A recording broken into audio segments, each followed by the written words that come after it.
하겠습니다. 예, 오늘 광고를 제가 많이 하는데요. 설교가 짧습니다. 그래서 걱정하지 않으셔도 돼요. 한 가지 광고만 좀 더 드리면요. 이건 굉장히 교회에 있어서 굉장히 본질적이고 중요한 내용입니다. 근데 이제 자칫하면 또 오해하실 수도 있기 때문에 제가 이제 광고를 드리는데요. 교회는 제가 뭐 설교로도 여러 번 말씀드렸는데 기본적으로 교회는 구원받은 사람들이 모여서 함께 예배를 드리기 위해서 모이는 게 교회입니다. 그래서 이 교회, 이 장소 자체가 교회는 아니에요. 저희도 교회 입구에 뭐 분당 침례교회 이렇게 간판을 걸었지만 여기가 사실은 분당 침례교회는 아닙니다. 그럼 분당 침례교회는 어디냐? 저희들이 분당 침례교회예요. 저희들이 분당 침례교회가 이 자리에서 센타프라자 5층에서 모인다는 의미로 간판을 걸어 놓은 거거든요. 그래서 저희들이 교회입니다. 예수님을 믿는 사람들이. 예수님을 믿는 저희들의 머리가 예수님이지 이 건물의 머리가 예수님은 아니거든요. 그래서 교회는 예수님을 믿는 사람들이 모여서 하나님의 말씀도 배우고 주님께 찬양도 드리고 다 같이 기도도 하고 교제도 나누고 이제 이런 목적으로 모이는 게 교회입니다. 그런데 이제 믿지 않는 사람들이 간혹 교회에 오는 경우들이 있어요. 특히 이제 가족 중에 믿지 않는데 전도 차원에서 또 모시고 오거나 자녀들 같은 경우에 데려오는 경우들도 있죠. 그게 잘못된 건 아닙니다. 자연스럽고 오히려 좋은 일이에요. 믿지 않는 사람도 권해서 한번 교회 한번 나가보자. 그래서 같이 한번 신앙생활 해보자. 이렇게 충분히 권면하고 또 인도에 올 수 있죠. 그건 전혀 문제는 아닙니다. 다만 교회의 원래 목적은 믿는 사람들이 모여서 성경을 배우고 또 주님의 말씀을 선포하고 가르치고 교제 나누고 이런 게 이제 목적이라는 거예요. 그렇다 보니까 이제 교회에 누군가가 오면 저희가 반드시 해야 하는 것이 있습니다. 그것이 무엇이냐면 서로 간증을 나누는 거예요. 간증이 뭐 다른 게 아닙니다. 이제 특히 처음 만난 그리스도인끼리 나누는 간증은 자신이 어떻게 구원받았는지를 이야기를 하는 거예요. 근데 이것은 꼭 뭐 긴 시간이 필요한 건 아니거든요. 짧은 시간 안에도 내가 구원받았는지 아닌지 서로 이야기할 수가 있어요. 이건 마치 해외에서 어떤 사람을 만났는데 서로 아마 해외여행 해보시거나 이런 분들은 아실 거예요. 왠지 저 사람 한국 사람 같은 경우가 있잖아요. 그러면 조심스럽게 가서 혹시 한국 분이세요? 이렇게 물어보죠. 그럼 네 맞아요 하고 얘기하잖아요. 그러니까 그런 몇 마디면은 국적이 확인이 돼요. 한국 분이세요? 했는데 갑자기 막 중국말로 나오는 경우도 있거든요. 그럼 헛다리 짚은 거죠. 그러면 우리 동포는 아니구나 이렇게 알 수 있잖아요. 마찬가지예요. 나는 예수님을 믿으면 하나님의 자녀가 됐고 이제 하늘나라에 속한 백성이고 또 그리스도의 대사가 됐잖아요. 다 자동적으로 이건 이루어지는 일입니다. 그런 직분이 주어지고 또 하나님의 자녀가 자동으로 돼요. 예수님을 믿는 순간. 근데 이제 다른 사람도 정말 나와 같은 그런 입장이지 확인하고 싶어지잖아요. 해외에 나가면. 예를 들면 아프리카에 가면 다 흑인들인데 대부분이 또 백인들, 여행객들도 있고 동양 사람이 있으면 왠지 확인하고 싶어지잖아요. 그렇죠? 마찬가지예요. 그래서 저희가 그렇게 서로 확인을 해야 그 다음에 이제 교제가 이루어질 수 있거든요. 그래서 구원 받았습니까? 이렇게 서로 물어보는 것이 어색한 일이 아닙니다. 아니면 먼저 얘기할 수도 있고, 저는 이렇게 구원 받았어요. 이렇게 얘기하고, 그러면 상대방도 그 얘기를 듣고, 저도 이렇게 구원 받았어요. 서로 얘기를 하면 이제 교제가 그때부터 진정한 교제가 이루어질 수 있거든요. 아무리 교회로 모인다 할지라도 서로 구원 받았는지 확인이 되지 않으면 사실 진정한 교제가 이루어질 수가 없습니다. 그래서 이제 제가 제안드리고 싶은 거는 그러니까 일반적으로 미국 독립침례교회는요, 가면 다 그거부터 물어봐요. 구원 받으셨나? 이거부터 물어봐요. 그 다음에 구원 받았다고 하고, 이제 내가 간증을 하면, 그 다음에는 킹제임 성경 믿으시나? 이것도 물어봐요. 그래서 이제 킹제임 성경 믿는다고 얘기도 하고, 그럼 이제 교제가 됩니다. 그래서 제가 드리고 싶은 말씀은 무엇이냐면, 이게 일반적인 미국 독립침례교회에선 일반적인 질문이에요. 누구도 이상하게 생각하지 않습니다. 오히려 제가 독립침례교회 갔는데 그걸 물어보지 않으면 그 교회를 의심하게 돼요. 이 교회 좀 이상하다. 제대로 된 독립침례교회가 맞나? 이 모인 사람들이 구원받은 게 맞나? 이렇게 의심하게 되거든요. 그래서 너무나도 자연스럽습니다. 저도 미국 어떤 독립침례교회 가면 반드시 그걸 물어보고 안 물어보면 제가 오히려 의심하게 돼요. 그 교회를. 근데 이제 우리나라에서는 독립침례교회가 지금 들어온 지가 30년도 채 되지 않거든요. 그리고 개개의 독립침례교회들이 또 역사가 깊지가 않습니다. 그리고 30년 가까이 되지만 독립침례교회에서 30년간 신앙생활 하신 분들은 많지는 않습니다. 대부분 저희 교회도 그렇고 이제 일반 개신교회에서 신앙생활을 하시다가 이제 그 바른 성경과 또 바른 교리를 알고 독립침례교회로 이제 넘어오신 분들이 사실은 다수입니다. 그러다 보니까 저도 이제 그 구원받고 나서 30년 가까이 신앙생활을 했는데, 교회를 다니면서 3년은 장로교회에서 신앙생활을 했거든요. 근데 열심히 신앙생활을 했어요. 저는 이제 성경을 읽다가 구원받고 나서, 그리고 이제 근처에 있던 장로교회에 갔습니다. 그래서 3년 동안 열심히 다녔는데, 뭐 이단 교회나 이런 건 아니었어요. 예수님을 주님으로 믿고 그냥 일반적인, 어떻게 보면 건전한 장로교회였습니다. 하지만 복음 설교를 한 번도, 복음을 들어본 적이 없어요. 제가 교회에 가서. 그리고 또 사람도 한 3,000명 정도 모이는 꽤 큰 교회였는데 한 번도 구원 받았느냐는 질문을 받아본 적도 없습니다. 그 교회에선.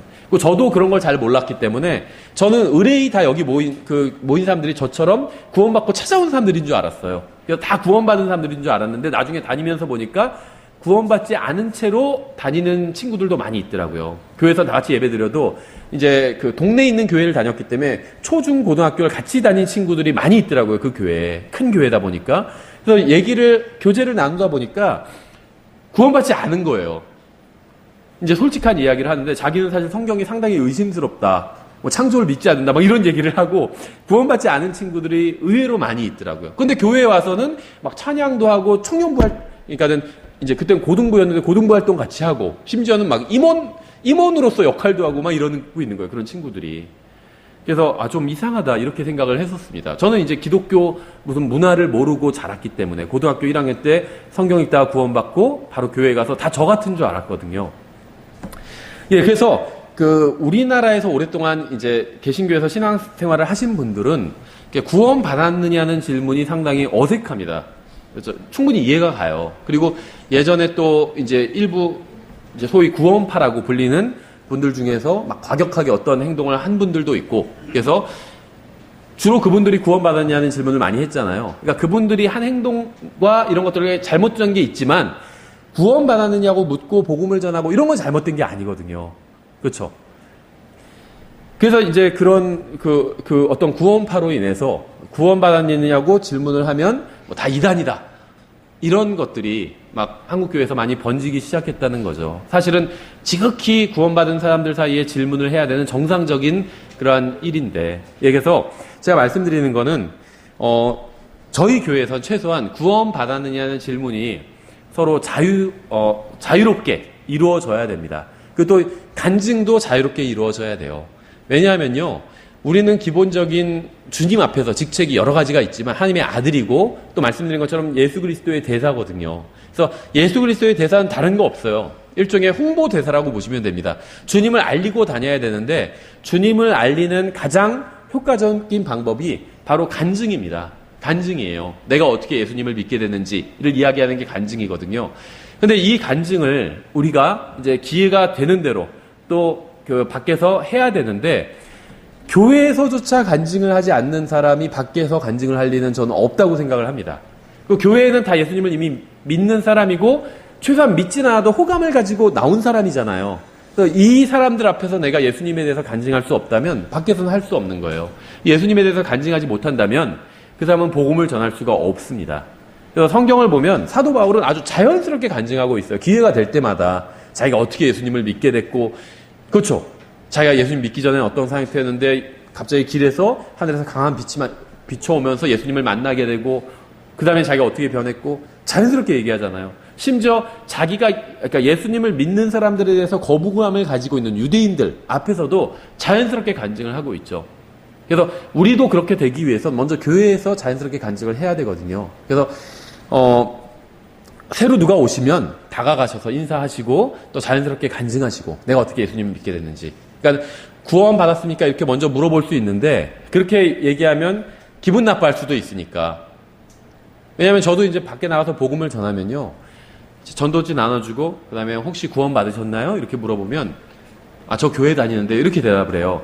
그러면 저는 제가 물어본 게 구원 받았느냐고 물어본 거지 교회 다니냐고 물어본 건 아니잖아요. 그러니까 서로 다른 질문이거든요. 왜냐하면 교회는 다니지만 구원받지 못하는 사람들도 굉장히 많이 있거든요. 다른 질문이에요. 그것은 교회 다니느냐 구원 받았느냐 서로 다른 질문인데 우리나라에서는 그게 같은 질문이라고 생각하는 분들이 굉장히 많이 있습니다. 그래서 제가 묻고 싶은 건 구원 받았느냐고, 구원 혹시 받으셨냐고 묻고 싶거든요. 이렇게 물어보면 그 사람은 이상하게 쳐다봐요. 나는 교회 다닌다고 얘기를 이미 했는데 왜 자꾸 구원 받았냐고 물어볼까? 그 다음에 생각할 땐 그게 같은 것이기 때문에. 근데 성경을 보면 그건 엄밀하게 다른 거거든요. 예, 그래서 저희가 그 구원 받았느냐고 물어보는 질문이 아주 자연스럽고 좋은 질문인데, 이제 교회 새로 오신 분들 중에는 기분 나빠할 수도 있으니까 또 내가 먼저 간증을 하면 자연스럽게 상대방도 나는 어떻게 예수님을 믿겠다 또 간증을 할 수가 있겠죠. 그래서 이런 것들이 교회 내에서는 좀 자유롭게 이루어져야 됩니다.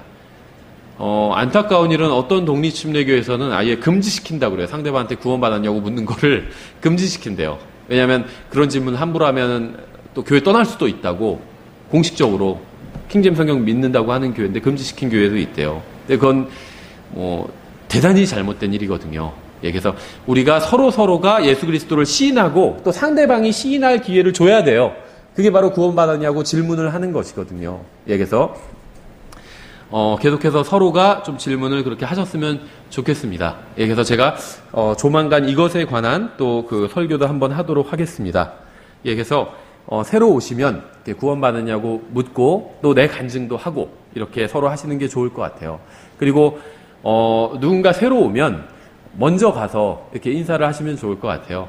마치 이것과 같다고 저는 생각을 합니다. 여러분이 하늘나라에 갔는데 언젠가 하늘나라에 우리가 다 가게 되잖아요. 주님께서 늦게 오시면 우리가 이제 죽어서 하늘나라에 가겠죠. 그때 주님께서 우리를 만져주실 거 아니에요.